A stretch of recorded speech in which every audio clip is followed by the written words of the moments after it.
ندوی صاحب، آج کے اس گئے گزرے زمانے میں جب نفسانیت عام ہے، اس زمانے میں بھی ممبروں پہ گالی نہیں دی جاتی، اور آپ کہہ رہے ہیں کہ 1400 سال پہلے صحابہ کے زمانے میں، عظیم ترین صحابہ کے دور میں، وہ بھی مسجد نبوی میں، وہ بھی ممبر رسول پہ گالی دی جاتی تھی۔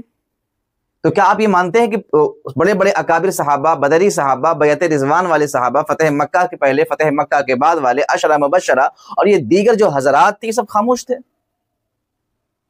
مولائے کائنات رضی اللہ تعالیٰ عنہ کے اولادیں تو نماز پڑھتی تھیں، جو ان کے علاوہ دیگر صحابہ مسجدوں میں آتے تھے وہ سب گالی سنتے تھے۔ آج بھی اگر مسجد میں اس طرح کی بات کرتے ہیں لوگ ناراض ہوتے ہیں۔ 1400 سال پہ جب نورانیت تھی، سرکار مدینہ صلی اللہ علیہ وسلم کی زیارت کرنے والے اور نگہ رسول سے فیض حاصل کرنے والے، صحبت رسول سے کمال کو پہنچنے والے لوگ موجود تھے، تو ان کے سامنے مسجد نبوی میں گالی دی جاتی تھی۔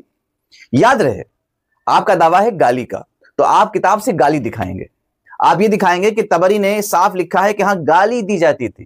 وہ جو سب کا لفظ ہے نا، سب کیا جاتا تھا، تو اس کی بھی تشریح کریں گے کہ سب کا معنی کیا ہوتا ہے۔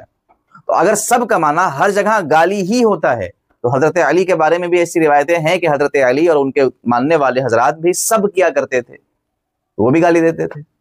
جنگ تبوک کے موقع پر ہے کہ اللہ کے رسول صلی اللہ علیہ وسلم نے 2 صحابہ کو سب کیا، تو وہ بھی گالی دیتے تھے۔ معاذ اللہ، صدبار معاذ اللہ۔ مجھے بتانا ہوگا کہ آپ جب گالی کا دعویٰ کریں تو آپ گالی دکھائیں گے، اور صحیح سند کے ساتھ دکھائیں گے، اور اہل سنت کی کتابوں میں اہل سنت کے راویوں سے دکھائیں گے۔ روافظ کے جو راوی ہیں اس سے تو کوئی ہمیں غرض نہیں، وہ لوط بن یحییٰ ہو، وہ ہشام ہو، وہ دیگر لوگ ہوں، اس سے کوئی غرض نہیں۔ تو آپ کو سوچنا چاہیے کہ آپ کے سامنے مودودی کی کتاب ہے، مودودی کو آپ پڑھ رہے ہیں۔